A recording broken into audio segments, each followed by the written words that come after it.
Welcome to Conversations with Colie, where we have conversations about subjects we think about but often don't speak about. My name is Nicole Miller, and I'm the author of this book series, A through Z, Guide to Raising a Good Human, a series I wrote to help in the communication process. Welcome to another episode of Conversations with Colie. Today I am speaking with Joseph Kajy, owner and founder of Top Fence LLC in Jacksonville, Florida.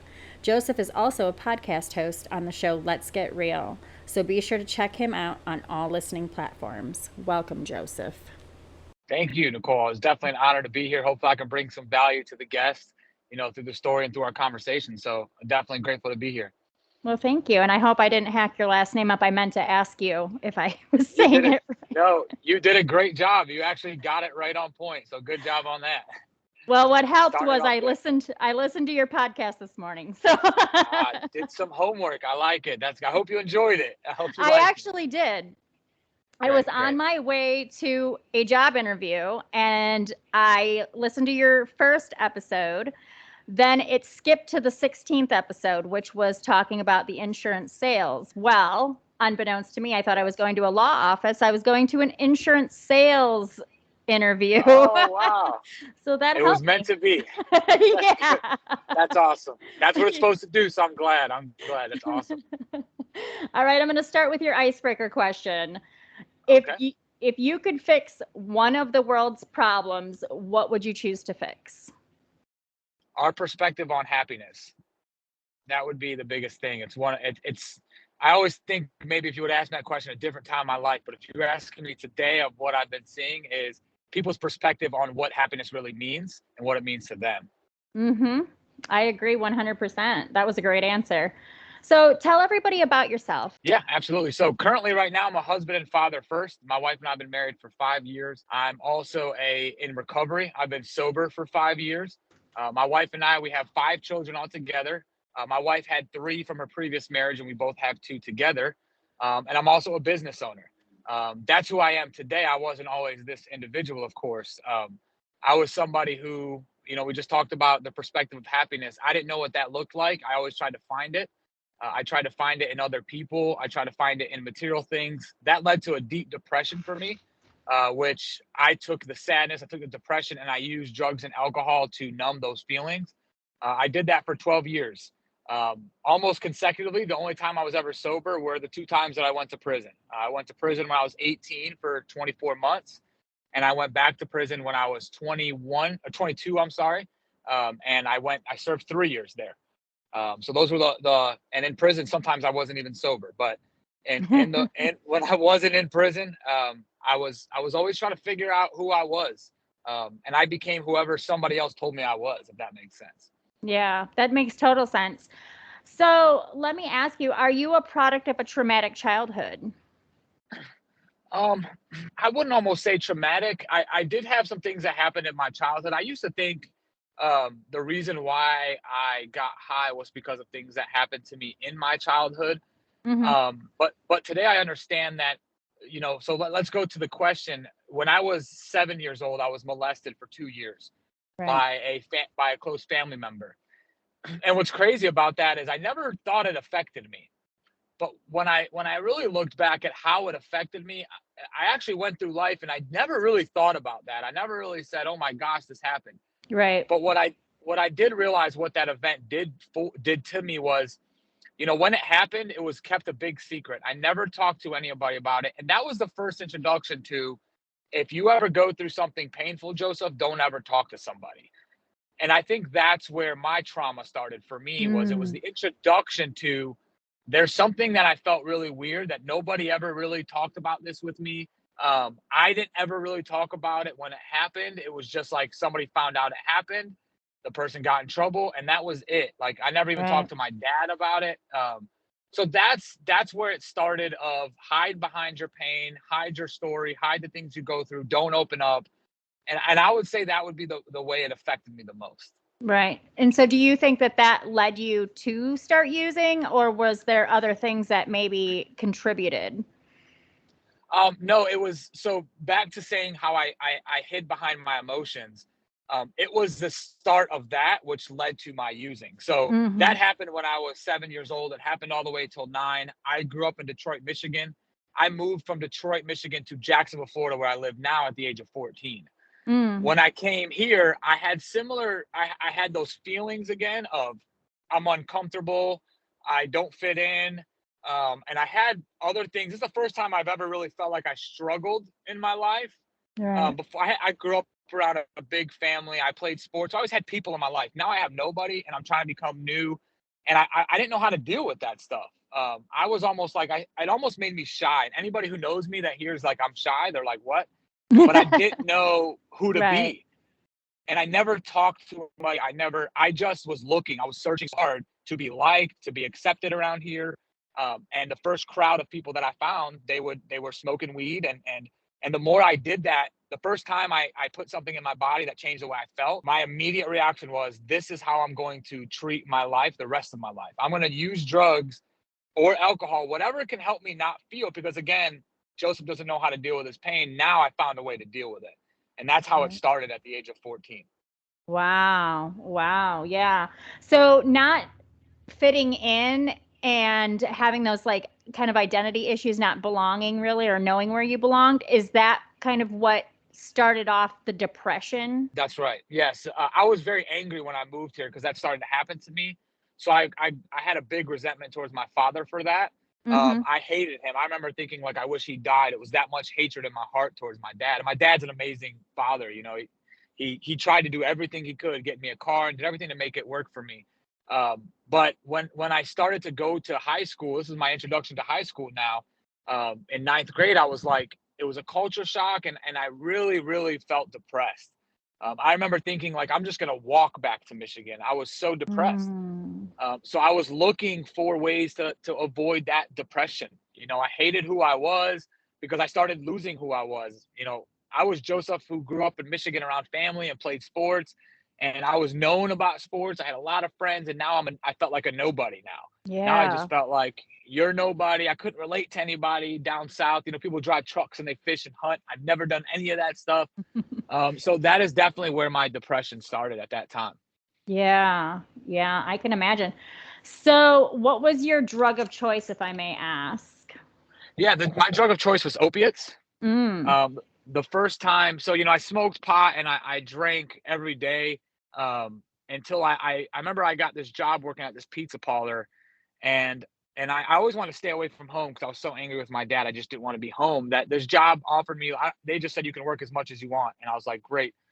And then when I worked there, I met somebody who he would smoke weed with me too. And then one day I said, hey man, you never get tired. You work these long hour shifts, and why don't you get tired? And he said, well, I take opiates. Have you ever tried them? And I remember I was like, no, what is it? I didn't even know what it was. And he said, Right. oh man, it's the best. You know, it makes me feel like I can go all day long. I feel like I'm on top of the world. And that's all he had to tell me. I said, Yeah. dude, can I try one? And I remember him being nervous at the time, like, well, you're young, you know, I was 15 at the time.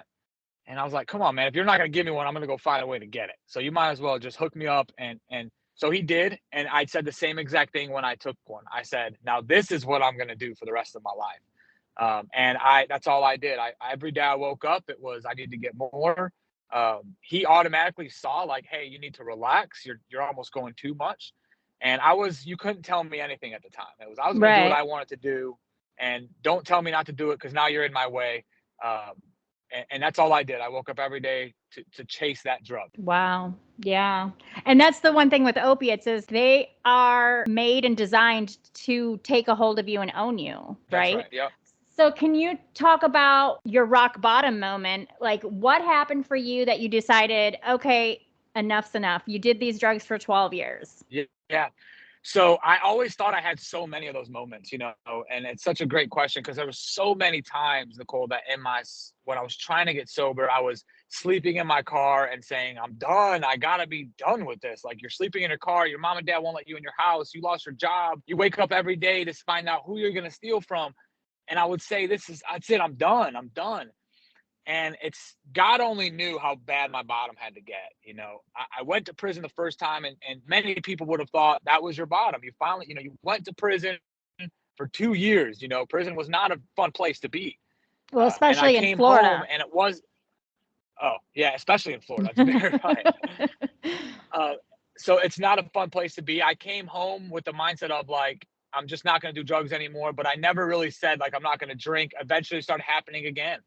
And then I went to prison for 3 years, and you would again think this is my bottom. Well, I'll say this: prison is like the streets in a confined space. Right. There's a lot of drugs in prison. So now you take a broken Joseph, throw him into prison, doesn't know how to deal with his emotions. All I have is time to think, and I don't want to think about my pain and my things that I've dealt with.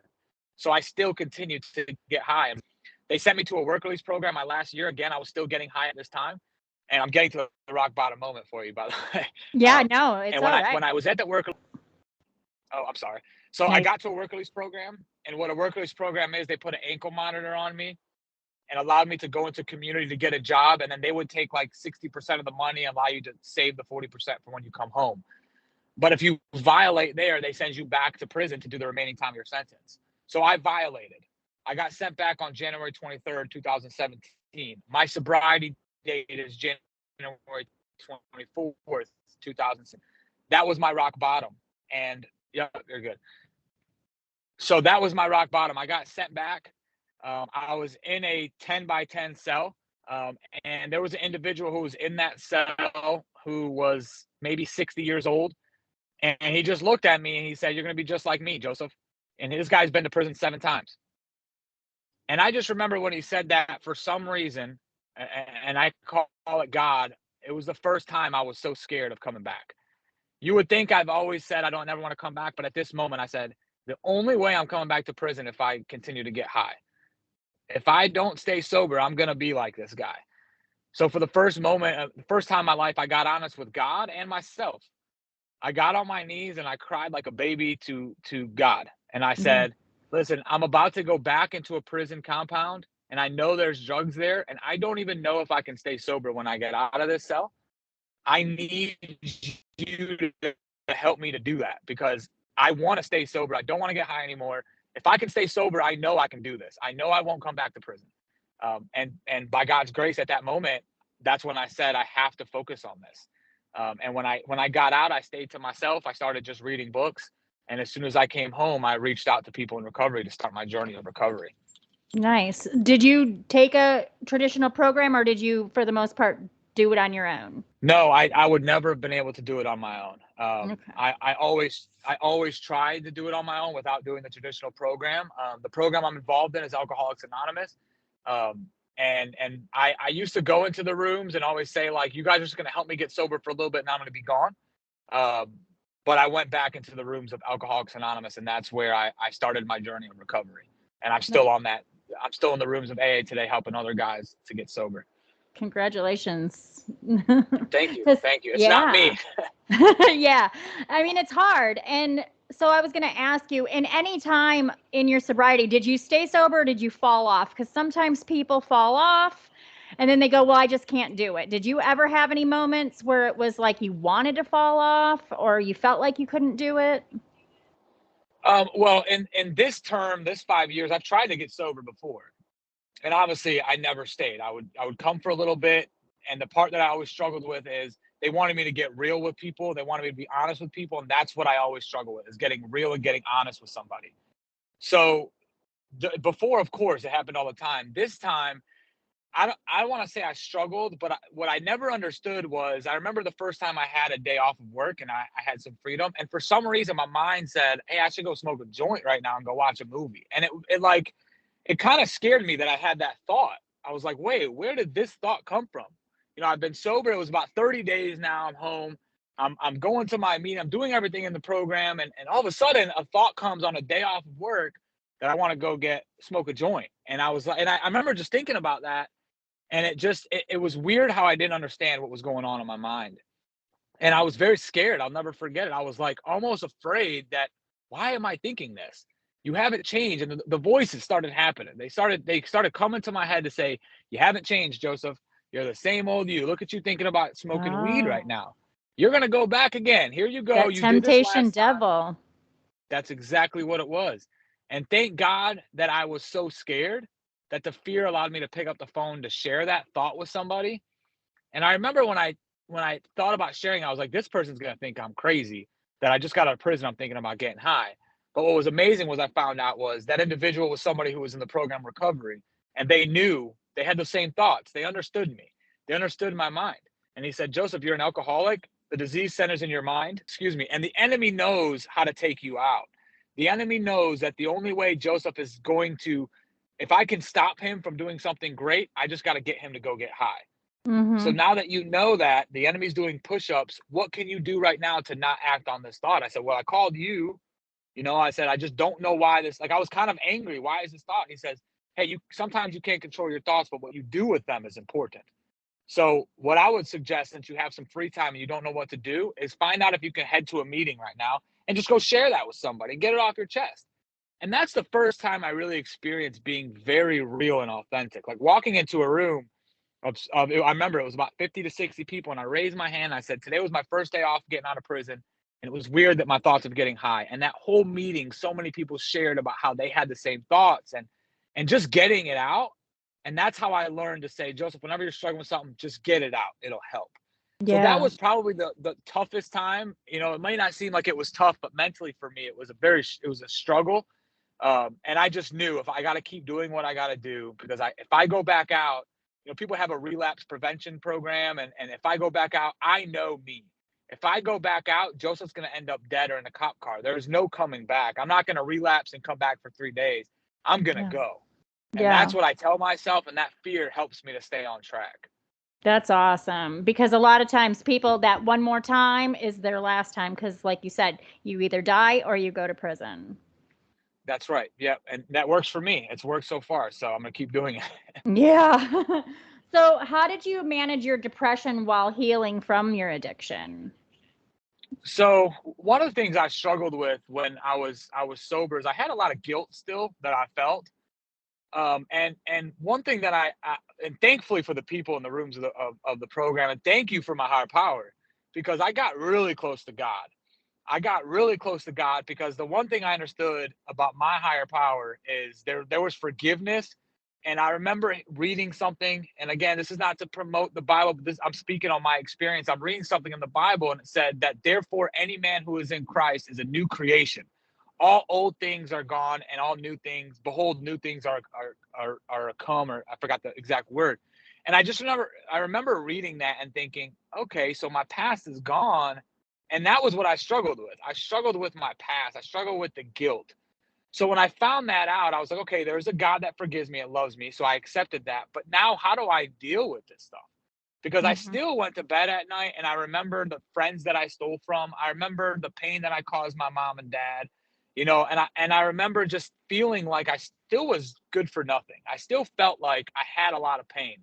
Mm. What I would do, and the number one thing I did was I shared those thoughts with somebody else. And it goes back to that is I shared those things that I was struggling with another individual. Every time I had those feelings before, my depression won because I kept it inside. I did it alone. Yeah. And the way I battled my depression as I came out and I realized you're not your past, these are just things you've done, is I got it off my chest. I would call my sponsor sometimes at like 9 o'clock at night on a random day with tears in my eyes. Like, dude, I just feel so guilty, man. Like, I was just driving by this gas station. I remember like I met somebody there and I stole their money that day. And like, man, that person was a good person. Like, I've done a lot of things, and I felt guilty. I was weighing guilt. And all he kept telling me is, Joseph, number one, you're forgiven. And I know you did those things. And if you keep working this program, one day you will have an opportunity to go ask for forgiveness or go correct those amends. And I remember when he told me that, I thought that was very neat. I know a lot of people are scared to do that now in the program, to go back to the people that they actually harmed and make amends to them. But I was excited about that part. Not Yeah. everybody took it. So to give a one sentence answer, I know it's kind of long winded. No, The that's best okay. way I the best way I dealt with it was getting it out of my chest and my mind and sharing it with another person. Yeah. Yeah, because there is a lot of times that the guilt eats you up. You think you're too bad, and That's right. you've done too much damage, so I may as well stay in addiction, right? And if you're seeing things through your own, like, I'm my worst critic. Mhm. I say this all the time. I'll critique myself as a father all the time because I'm always looking at things I can do better and stuff like that. But I got to take my glasses off and ask somebody else for their perspective. Mhm. If I'm feeling struggle, I need another perspective in my life to help me get through life. If I'm doing things by my own perspective, I mean, I promise you, I'll go right back down in that depression. Yeah, and I think we are our own worst enemies most oftentimes, we I agree. critique ourselves and we think that the world sees us a certain type of way when that is probably not the way they see us at all. That's right. It's just how we think people see us. That's a great point. Exactly. Yes. So tell us how you came to find your confidence and learn to love yourself. So as I learned to love myself was not worrying about what other people thought about me. That was a big struggle of mine. And I actually talk about this a lot on my podcast as well. It's one of my passions of where when you asked me of the one thing, it was happiness. Where does your happiness come from? Well, I started to feel like the only way to love myself was if other people loved me too. The Mm-hmm. only way I thought that I was good is if other people told me I was good. So early in recovery, I felt that way. And I never really loved myself. I still struggled with self-confidence because what really starts to happen is if you're doing things for other people, one day somebody's not going to agree with you, or they're not going to like you, or they might even judge you. They might say, and then all of a sudden now I'm like, oh, well, I stink and I'm not good. And I based Mm-hmm. that off of what one person said. So that's how I first really battled with that in the beginning of like, man, how do I learn to love myself? Well, I found out I needed validation from other people. And then the gift happened when I started to do things for other people to get their approval or so they could like me. And then I also felt like I was transactional. One thing I'm grateful for is my self-awareness. Like I'm always just trying to look at myself and say, well, why do you feel this way? And the program actually teaches you to do that by doing Mm-hmm. inventories and the steps. And slowly but surely, I found out that I don't really love myself because I don't know who I am and I need other people to love me.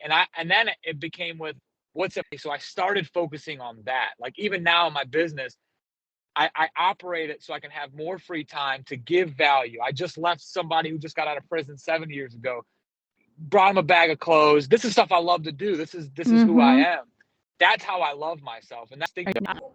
Especially like my father, I grew up in a Middle Eastern culture, and I would go to their church, and a lot of times my dad would tell me, hey, don't tell anybody you were in prison, just tell them you were in Michigan. And then I started like losing who I was. And then I really didn't love myself because I didn't know who I was. So I sat down with my father, and I had a kind of a heart to heart to say, listen, I need to figure out who I am. I'm becoming this version that you want me to be, but it's really not who I am. I want to be honest. I want to be open. I don't want to hide behind my past, and I don't want to have to lie to people that's what I used to do when I was getting high. I used to lie to people, and I don't want to do that anymore. So, Mm-hmm. and I want to figure out who I am, because I actually did want to get to this place where I loved myself. I wasn't there still yet. I was still carrying guilt, and then I started that journey. And even as I started the journey, I was like, okay, who am I? I had guilt about things that I did in my past, and as I would talk to people, they slowly would remove that guilt. But one of the biggest things that really helped me to figure out who I am was I read a book by Stephen Covey. It was called The 7 Habits of Highly Effective People. And in this book, he talks about, there's a chapter called Begin with the End in Mind. And the Begin with the End in Mind states that he asks you to close your eyes and envision yourself walking into a church. Everybody's wearing all black, and it's a funeral. And inside this casket is yourself. And there's going to be 5 of the closest people that are going to speak at your funeral. What do you want them to say about you? They can be your mother, your wife. So I picked 5 of my closest people. And what did I want them to say about me? What I found, and then he told me after you write it down, come back to the book. So I came back to the book, and then what I found was he said that this is what's actually important to you. This is the most authentic version of you. A lot of times we chase money. We say, hey, the more money I make, the better I feel about myself. And if you didn't write down money, that means it's not the most important thing for you. So at that moment, I started thinking about those things. I started thinking about being a good husband, being a good father. And that's how I found out that that's what's important to me. And then I also realized, okay, if other people are judging me, I think a lot of people struggle with self-love because what happens is, especially on social media now, you have somebody who says something negative about you, and we all have insecurities, right? We all have our own Mm-hmm. things. So sometimes somebody will say something negative and it hits our insecurity. And now we think, oh, you know what? I'm not good. This person just said I stink. Well, I flip the script and I say, hey, if somebody says you were bad, well, maybe they don't really know your whole story. Maybe they're just going through something. Mm-hmm. I had a post the other day and I was just talking about positivity, and somebody commented on it and said, nobody wants to hear your positive talk anymore. And most people would, say, you know what, maybe I should stop posting. Look, maybe he's right. Well, one thing I know is I'm not posting to get anybody's affirmation. I'm not posting to have anybody tell me to do a great job or be in the Hall of Fame of speaking. I'm doing it because I want to do it and I love it. And that person might be going through something right now in their life. Maybe they're unhappy. I start thinking with empathy. Mm-hmm. So I think those are the ways that I tell myself, hey, as long as I know what is important to me, I don't put too much weight on what other people will say about me. I was telling my wife this last night. I actually want everybody to like me. I really do. But if you don't, that's okay. Mm-hmm. That's not a problem because I love myself. And that's all that really matters. And I think that a lot of people lose sight of that. They're looking for the affirmation from out in the world when you have to love yourself. That's right. So, I think it also goes on the other side too. It's like if you don't want to hear I think a lot of people put a lot of weight on getting quality comments, or that makes sense. Like, oh, great yeah. job. They do things, whether it's at their work or like if a husband is doing the dishes for his wife, he's doing it because he wants her to say good job. Well, to me, that's the same thing. Yeah. If you don't want to hear bad things, don't do things just to get, hey, great job, good job. You shouldn't have any weight towards that either. Just do it because you want to do it and you love to do it, and that's who you are. Yeah. Yeah. And I think too, when we get those negative comments, you can take it as constructive criticism or maybe, like you said, somebody's going through something. So they're projecting their bad feelings onto you. That's right. It's empathy. It's thinking with empathy. Yeah, absolutely. So can you talk about from a man standpoint, because a lot of times in self-healing you find that the majority is aimed towards women because men are supposed to stand up and be the backbone and they're not supposed to have problems. Can you talk about getting real with yourself from a male standpoint in healing, what that looks like? I'm so glad you said that. So the name of my podcast is called Let's Get Real. And the reason why it's called Let's Get Real is because I agree with what you just said 100%. I think what happens is, and I saw it a lot in myself, and that's why I feel like I can relate to it, is as a man, you're not supposed to talk about the things you're going through. You're supposed to just be a man and deal with it. And especially like when I was in prison, you don't show any emotions. These are a bunch of macho men around each other, a lot of testosterone. Don't cry. You can't show emotions. Well, I don't understand how. I mean, I think every person's going through something. And I started to have conversation with people in the self-help world and stuff. And I was so like, let's get down to the meat. Like, what are you going through? And I learned that in recovery because I was on the opposite end. Like, I never wanted to talk about anything I went through. And one of the reasons that I never wanted to do it was, number one, I didn't think anybody really cared. Mm-hmm. Nobody really cares about what my problem is. I don't want to call and be that guy who's just like crying about his problems. And number two, I was afraid you were going to judge me. I was afraid you were going to say, "Oh wow, Joseph, you struggle with pornography? Like, so what?" And I'm like, "I know, but I feel like that's a struggle because I'm married and this is a struggle for me."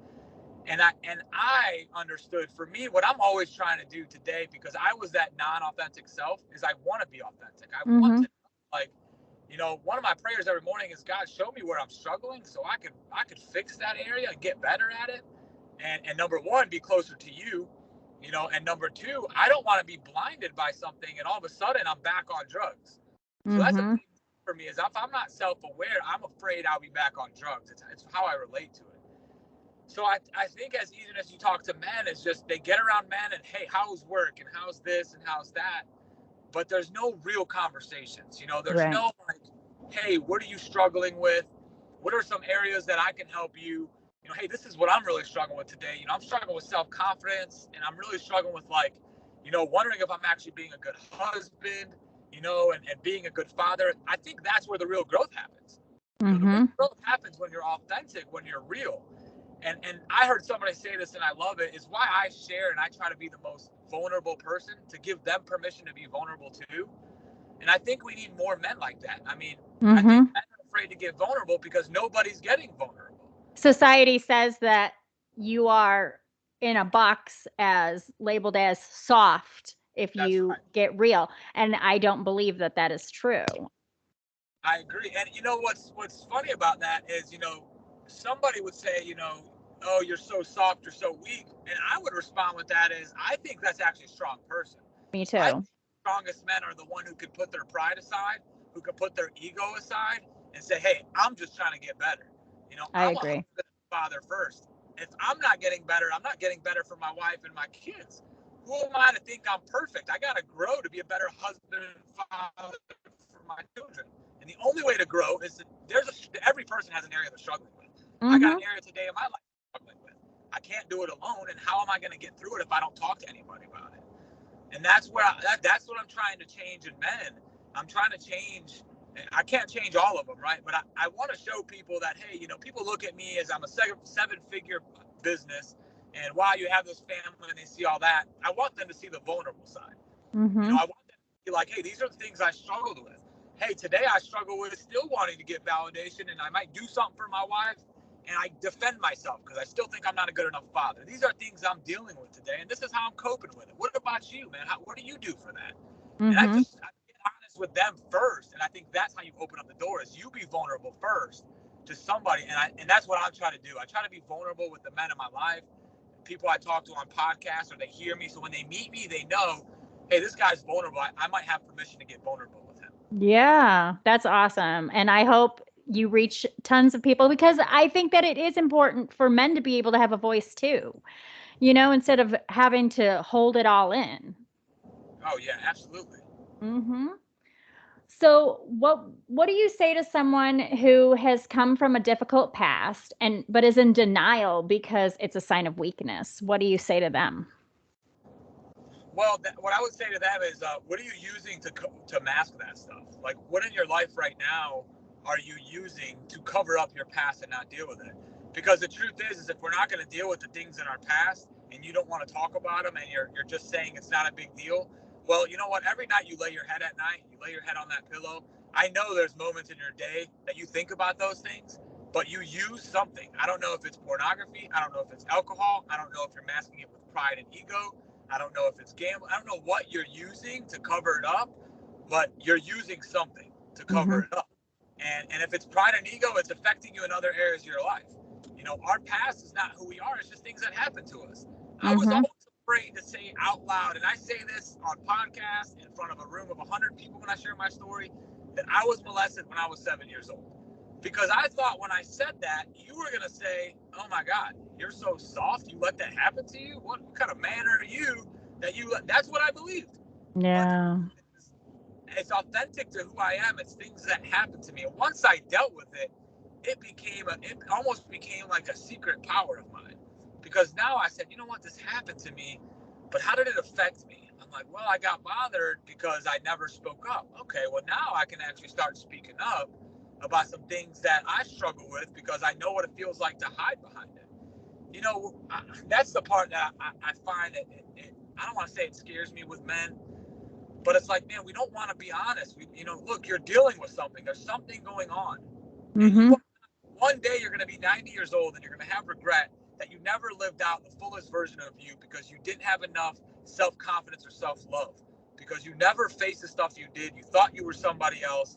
You tried to be. If you're masking stuff, that means you're also, when you're standing in front of people, you're trying to be somebody else that you're not. Exactly.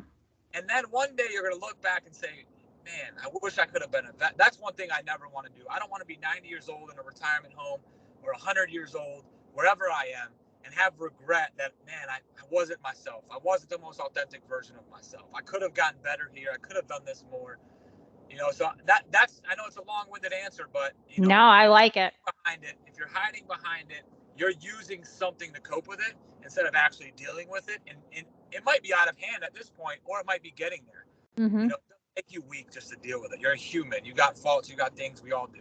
Yeah, exactly. Exactly. Society puts a lot of that on us. The old way of just sweeping it under the rug, keeping silent about it, it's caused damage to everybody.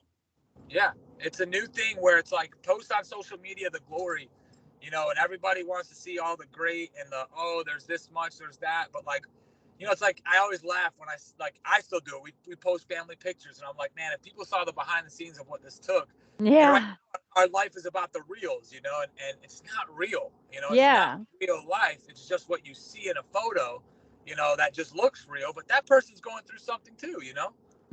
And I call it Pinterest perfection or whatever, where it looks perfect. And then we as content ingestors base our failure off of what we see on Pinterest, on Facebook, on Instagram, because it looks a certain way.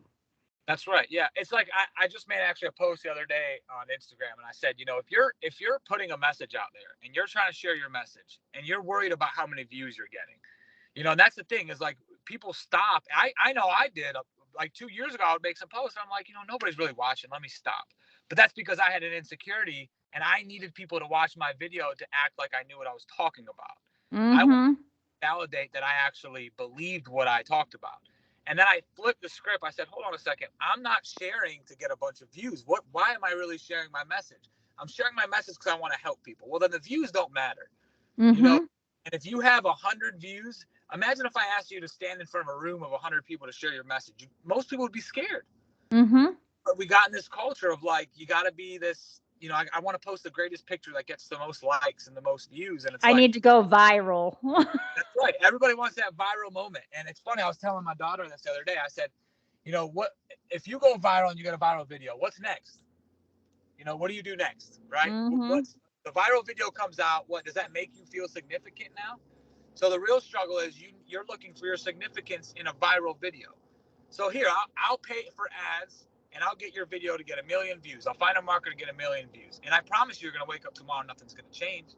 You have an insecurity in you and you're using the views to help your insecurity to make you feel better about your insecurity. Well, let's talk about what your insecurity is. And so we don't have to actually need views to actually figure out how to be, why you're insecure. Exactly. Yeah. And along with those 1 million views comes about 500,000 haters. Yeah. I just share my stuff and I have a message out there because I don't know if it's one person that's going to hear it. If it's just me from having connections. I enjoy telling like people coming on my podcast to share stories. And anything I ever share on Instagram is because like, I learned something maybe, or I thought of something that helped me when I was sober and I put it out there because I'm hoping it helps one person. That's why I do it. When you do it for that reason, then you should be posting something every day because now you don't care how many views you get. You're just doing it to reach somebody. Exactly. So tell us about your podcast and how you're using your story to help others. Yeah, so my podcast is called Let's Get Real.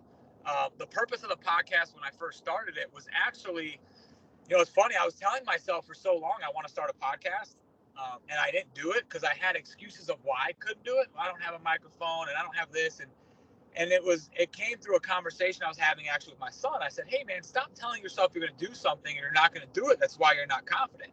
And it was almost like I was speaking to myself when I said that. So then I said, I'm going to start a podcast. It's going to be called Let's Get Real. I've always talked about being real and telling real stories and authentic, vulnerable stories. So I started it with mine. And I actually I was driving like I am talking to you right now on my AirPods, and I recorded what you heard. This was my story. The audio is probably terrible. It was just very different than what you hear now. I mean, we're still only 16 episodes in. And the purpose of it was to talk about real situations, talk about what my perspective was. And then I actually started to fall in love with interviewing other people. I realized that, hey, you know what, Joseph? Yes, you have a great story. You've overcame a lot. Your perspective may help a lot of people, but you're only one person. There's only so many people you can reach. If somebody's not a drug addict that never, been on drugs or never dealt with in prison, they might not relate to you. Maybe you can't reach them. What if I could so I thought about bringing other people who had different stories, whether it was like you heard Nick, somebody who was a young entrepreneur that struggled through that business. So now I want to use real life stories, real life situations, and not just talk about the success. Like that's the big thing. Like, I love podcasts too. And that was the other reason why I wanted to start one was podcasts was something that I used as like mentorship. I would just listen to them to put something positive in my mind. So I actually always loved them. So if I want to bring value, I might as well bring it the way I received it, which was podcasts and videos on Instagram and stuff. And then like I said, now I want to bring real life stories, not just say, hey, Nick's making $150,000 a year. He's going to teach you sales tips. I wanted people to hear his struggles. Because when I was an entrepreneur, I would listen to entrepreneurs. Some of them were honest and said, yeah, I started a business and I failed. And what was awesome for me was it almost, when I failed, I was like, oh, this is just part of it. Failure is part of it. Because I would also listen to other people who were like, yeah, my first business, I did this and I made that and I'm making this much money and I'm confident and all. They were just talking about all this good stuff, and it kind of made me feel like, am I not on the right track? I am. So my podcast being Let's Get Real is to just be real, to be authentic, what people really went through. You don't just see the glamour, you see the real stories of how these people overcome. We had a couple ladies on there that were victims of human trafficking. You know, one girl was out in Vegas. It was a very intense, you know, very emotional as she was telling her story. But she talked about how she overcame that, how she loved herself, how she understood that, you know what, I can be somebody different. Now I'm helping people. And I think anybody could hear that story and say, you know what, I can relate to it. So that's the reason my podcast is to be able to bring those stories out, give people a platform to use their story to bring value to anybody that listens to it. Yeah, 100%. I can't wait to listen to more because I'm already hooked in. So Well, that's awesome. I'm glad to hear. Yeah. So share with us what life is like for you now. So, man, if you would have asked me 5 years ago to paint a picture of my life today, I would have sold myself so short. Like I really would have. It's crazy. It almost gets me emotional. Like, you know, I was at a place that I hated in my life. You know, I didn't want to help anybody. I only cared about me. You know, I just wanted what Joseph wanted, and I don't. If I need to help you, what am I getting from it? You know. And today it's like, it's amazing. Thank God that it's different for me right now. You know, I mean, I'm so lucky to have an amazing wife that is, I couldn't even paint a better picture of her. She was a gift from God. I got amazing children in my life today. I got a relationship again with my mother and father. I'll be at my dad's house on Saturday, and I get to help him build a shed. Like, it sounds silly, but like, I get to help my dad. My dad used to not let me in his house. He would lock the door and tell me, like, don't come around here. And on Saturday, I'm going to bring my two girls to their house and help them build the shed. You know, and it's sometimes baffles me. You know, my business is operating itself. We make a great income that allows me to do the things that I'm passionate about. You know, and right now, my biggest passion currently is prison ministry. You know, I just left a guy that I was in prison with. You know, that's why I'm driving right now, and I'm talking to you. I'm leaving Gainesville. It's a 2-hour drive. He was in prison for 7 years, and he was a drug addict. And, you know, he's coming back into the world. And the truth is I know, you know, the world might put a stigma on felons. You know, you go to fill an application now, and he's already scared. He's a little nervous being home. He just wants to do right. And that's my passion is I want to be an example for those people who were given a second chance in life. And yes, the world may make it difficult, but it doesn't mean you can't make it. You know, yes, when I go fill an application, I do have to check that I'm a felon. When I go rent a home, even after 3 years of renting a house, yes, I do have to check it, but that's okay. You know, it doesn't matter. You can still, I rent a home now, and it's a beautiful house, and you know, it works out. So my passion today is really just reaching out to other people. I always say there's no drug in the world.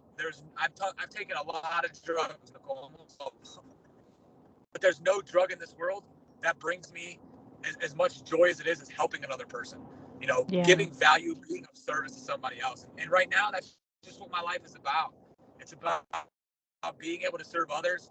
I can go work more and make more money, but there's only so much you can do with the money. I know you can give it back and all this stuff, but my true passion in life right now is bringing value to somebody who can, and it helps me get out of me. You know, today I'm not thinking about Joseph's problems. I left his house. He got to eat a Hardee's burger for the first time. He's just grateful for life, for somebody to bring him some clothes. And I do have issues in my life today, but guess what? Today I'm not thinking about them because I turned my thoughts to somebody else, and that's what I try to do every day now. So honestly, my life is way more than I could have asked for. Just being able to wake up every day and honestly just be happy, as simple as that sounds. Like I said, helping my dad, being able to be this human. Like, I never thought I was capable of this stuff. I always just thought I was good for nothing, and I had nothing to give to anybody. But today I realize my past is the greatest possession that I carry. I can help so many people now that I can relate to. 100%. Yeah, going into the prisons is the next thing. I'm about 2 weeks away from being able to walk into a prison, but actually walk out. Yeah. And my wife said, she's like, babe, I mean, I love to play basketball. I love working out. I love businesses. I'm a very passionate person. And my wife told me the other day, she's like, I have never seen you so excited to go into a prison. And I'm Yeah. fired up. I can't wait to go in there just to bring some hope, because people did it for me. They saved my life. The people that came in there and the people that lent out a hand to me to give me hope, they saved my life. So I have to do the same thing to other people. It's my gift. It's my God-given gift. 100%. I think too, with people who go to prison or go to jail, once they get that tag put on them, they think all hope is lost. So for you to go in there and say, look, it can look like this, That's right. is 100% the best thing you can do. And that's how we can come away from the bad things that we may have done. I mean, can't appreciate the good if you didn't do some bad, right? Well, and it gives it a purpose. Like I always say, like it Mm-hmm. gives my past a purpose. You know, my pain is now, it's not a mistake. My pain now has a purpose. You know, Yep. I've actually sat down with people who were molested when they were younger, and I was able to talk to them about, I understand, I know where you come from. I know how it feels to think you can't talk to anybody about it. You're ashamed. I Mm-hmm. was there, you know, but I'm glad you can talk to somebody about it now, you know? So Yep. that's why I say it gives my past a purpose. If I can use my past to help other people, now my pain is not, it's not like void, you know? There's a reason for it, and Yep. now I can use it. Yep. Yep. Exactly. What do you have planned in the future to help others through the similar experiences besides going into the jails? Are you going to like make a program, do anything like that that you can share with more people than? So, like one of the thoughts I've actually thought about was coaching individuals, because I've had a lot of people reach out to me and want like some one-on-one just talk, and I've honestly just been doing it. It's just been kind of getting crazy now. Like there's a lot of people. Uh, that's one of the thoughts that I've had. But the big plan that I really want to do, it's been a goal of mine for the past 3 years. Is I want to build a recovery home, like a treatment center almost. Now the treatment centers are very difficult, especially in Florida, because you got the detox stuff that's involved with it. But the start will be just a halfway house for Mm-hmm. whether guys that are coming out of prison or treatment centers that don't need the detox will start there. And I want them to be able to come to this home. And I want to be involved in it though. Like I want to be there and be able to walk these guys through and mentor some of these guys to show them the way, you know. And that's what that's what most people are looking for. You know, most people that come from this past, they don't have anybody good in their life because they've created a lot of damage. That's just the truth. Mm-hmm. Mm-hmm. But they just, if one person were willing to give them a shot, I think there's a lot that good can be done. So, you know, the first thing is coaching. I'm really passionate about talking to somebody one-on-one and helping them see another perspective, helping them to understand what happiness means to them. You know, some people I think today are struggling with that right now. They're struggling with, am I living my purpose? You know, I feel like what I'm doing is not enough. I feel like my life is insignificant. And I love going to the root. I tell people, hey, if we're going to talk, we're going to get real. I'm going to take Mm-hmm. you to your childhood. I'm going to take you to why you feel that way. We're going to shed some tears together, but we need to uncover some stuff so we can actually change. So Mm-hmm. if you want to talk, I'm talking to you absolutely free, but I've started this program now to kind of help free up some time. I'm doing some free monthly calls, like where I can actually just give some free, talk to some people. If it's sometimes like 20 people on there, I can only talk to 3. But I do also think when somebody is willing to, you know, say, hey, I need a coach, I need help, then I don't have to try to, like, the need is there. You know, I Right. notice people that are hopping on the free stuff, it's like maybe they're just looking for some motivation and just a little feel better. And when I try to get deep, they don't want to open up because it's free. It's just the truth. And I find that people that are investing, it's a very low cost, it's not even a lot of money. For the time that I spend with these individuals. But I know when they spend it, they have to get some. Now they feel like I need to get something from this. Mm-hmm. And those conversations have been life changing. The things I've been able to help people and just giving them another perspective. And that's all I do is I help uncover the roots and I give you another perspective. So that's the thing that's going on right now for me. And my program is actually different. Like people say, like, what does your program look like? It's conversations. It's not this 30-day Yeah. tactical thing. Every person's different. Every person needs something different. I'm going to talk Yeah. to you. The first hours, I'm going to get to know who you are and what you're struggling with. I need to hear your story. It's got to be on Zoom because I need to see your facial expressions.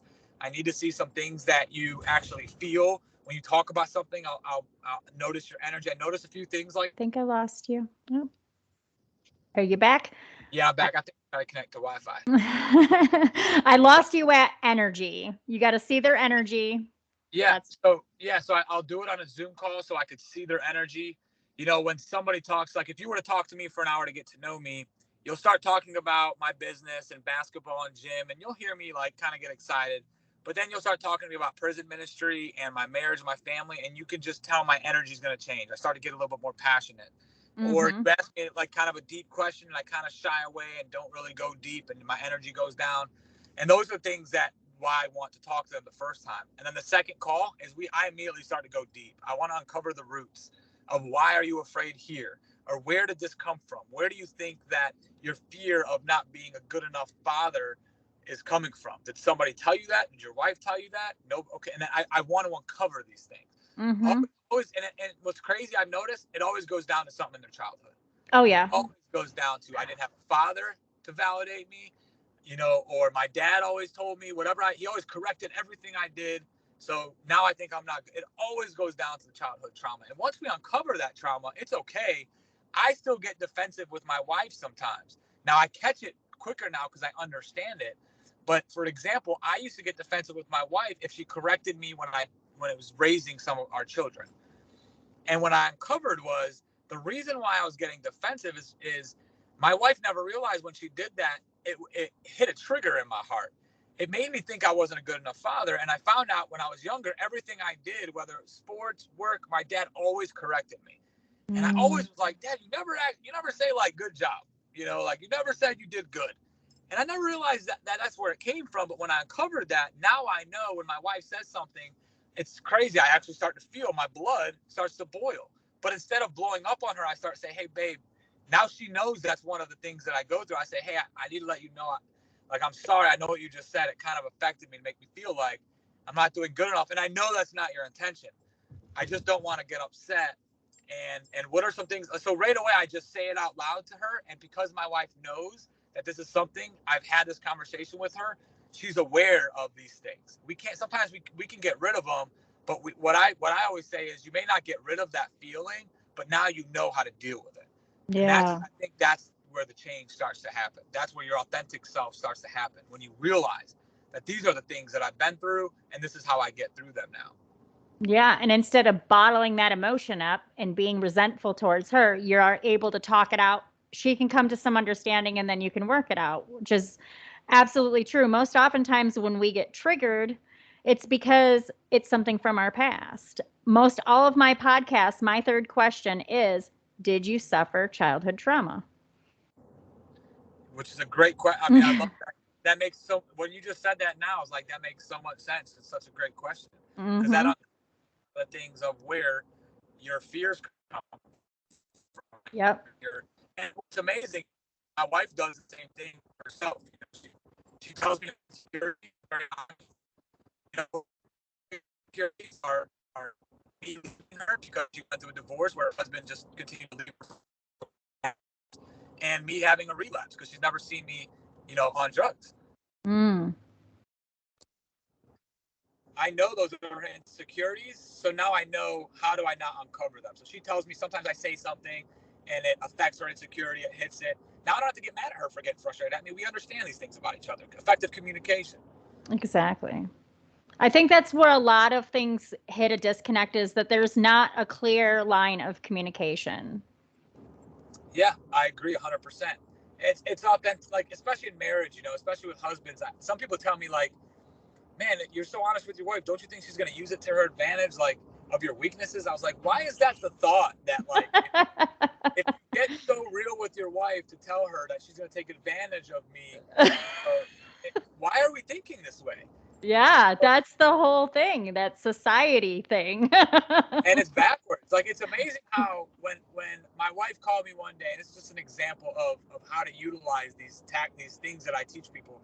And she was stressed out on a Sunday morning. I go to a recovery meeting every Sunday morning, and my wife, she gets our kids ready for church by herself.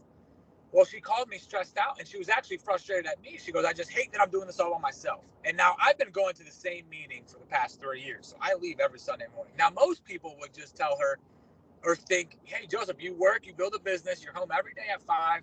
Every day I come home, I'm present.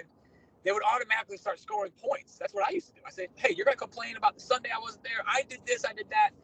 But because of the things that I've learned, the first thought that came to me was there something I could have done differently here? And immediately I said, you know what, babe, I realized I just woke up on this Sunday, and I woke up, took a shower, got out of the house. I didn't even think about helping you make breakfast maybe, or doing something to offer your help. And I apologize.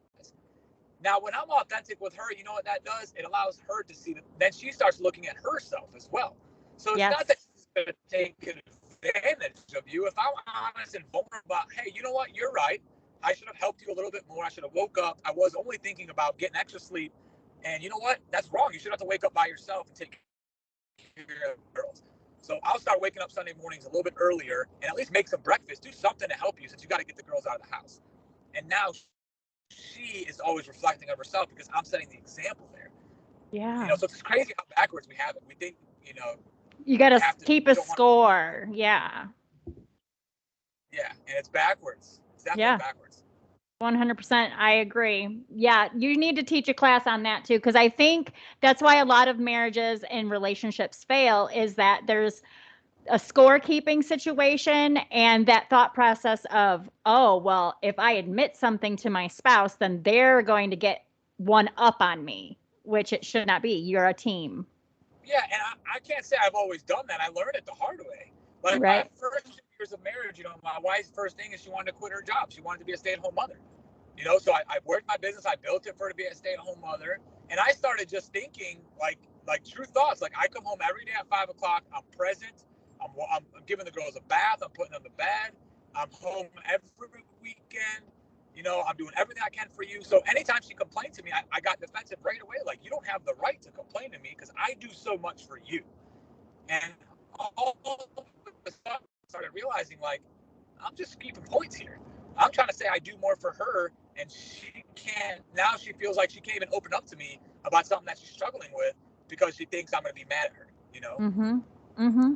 Yeah. So I've kept points before, but I learned the hard way. I haven't been always this way. I don't want it to come off like I've been this perfect guy for 5 years. But Right. I've learned through the process that that's not how you win. You don't win in marriage by keeping points. I sacrifice myself every day. My wife's the most important thing for me. I'll sacrifice whatever I have to do for her 100 times over.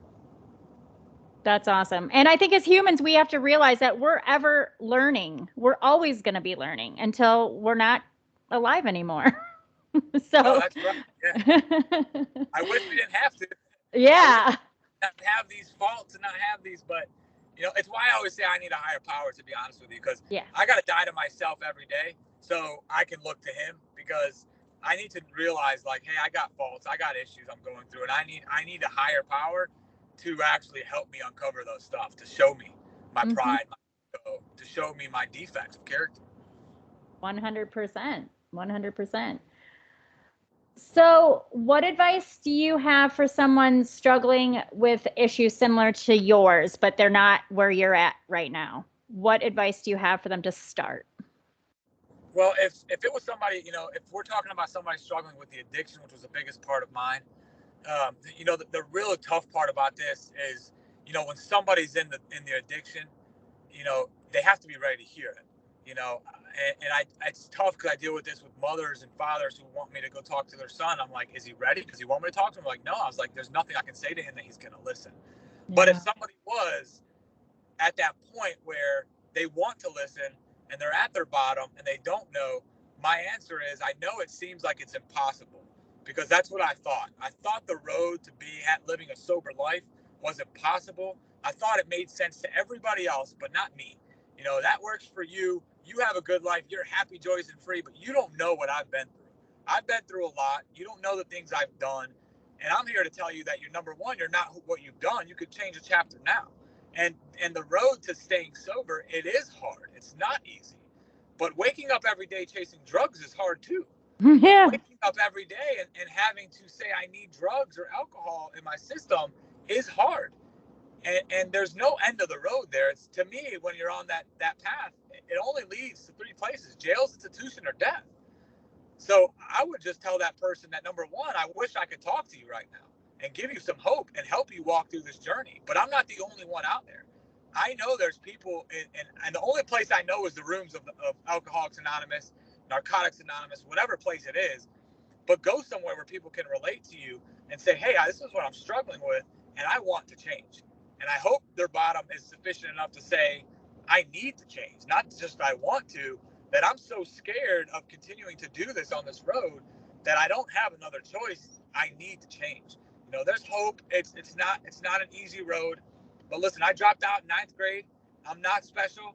I'm not anything. I was just so afraid to continue to wake up every day to get high that I chose the other route. And uncovering your past sometimes seems so scary. And I just look back at it and I'm like, man, it was actually like an amazing journey to look back at stuff. And some people think, because what happens when you're using drugs and alcohol is you're numbing the feelings you have, and those feelings are your past. So you take away the drugs and you're still dealing with the feelings. Well, I promise you those go away. I promise you it gets better. Those feelings are not going to stay. They're just feelings. Those feelings will be removed as you continue to work this program. And if it works for me, it could work for you. I mean, I know God is so gracious and sufficient that I'm telling you, that's why when you asked me about myself and my life today, I got emotional, because it makes no sense to me that I have this life. I almost sometimes think I don't deserve it, but it's from doing the hard things and just choosing to say, hey, let me try something different. And that's all I would tell somebody, is just try something different. There's another way. You're worth it. You're 100% worth it. Yeah, that's a great piece of advice. Do you have anything else you'd like to share with everybody? No, if anybody heard this, the reason why I like to get on people's podcasts is it's not selling coaching programs. I'm still talking to people for free. I love, I truly, and I tell people, please test me if you think I'm telling you a lie. I want to connect with people that are dealing with something. It's my passion. That's why I post stuff. I don't post stuff. I post stuff so you can message me.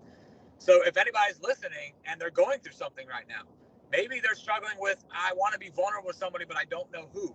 I'm going to raise my hand and say, hey, pick me. I'll tell you all my struggles, all my past. I'm the last person to judge you. I have 19 felonies on my record, with actually some more with probation felonies and everything. I have a past too. I will not judge you. But walk this road with me. I'll be the first person that holds your hand and allows you to be vulnerable. You don't know me. I'm a stranger. Maybe it's easier for you to message me and say, hey, man, so that's what I would like to do, is if anybody's listening to this, you can, my name is Joseph, Kajy. Search me on any social media platform and just send me a message, and I want to talk to you. And I'm gonna put that in the show notes on how they can get a hold of you, because I think your story is very powerful, because you'll hear a lot of people in addiction or people who've been in prison. Oh, well, my record is holding me back. I can't see myself as being that successful person because I've done too many bad things. And I think that having you as an example can show them that, yes, it is possible. Yeah, and that's what I want to be. I want to be the example, but I also want to be there with them. I just don't want to be the guy on the video camera that they watch and they can't get a hold of. Does that make sense? I want them to be able to reach out to me. So I really hope that every podcast I say, one person asks me and says, hey, I did hear you, and I would like, I'd like to just chat with you for a little bit about something I'm struggling with that I've never been able to talk to somebody about. That's awesome. Well, I certainly do appreciate you coming on my podcast while you're busy helping people. Thanks for working through the schematics of the uncomfortable. Thank you. No problem. Thank you. I'm going to go ahead and stop the recording. If you liked this and other episodes, please click subscribe, like, and share so others can enjoy them too. Thank you so much for listening.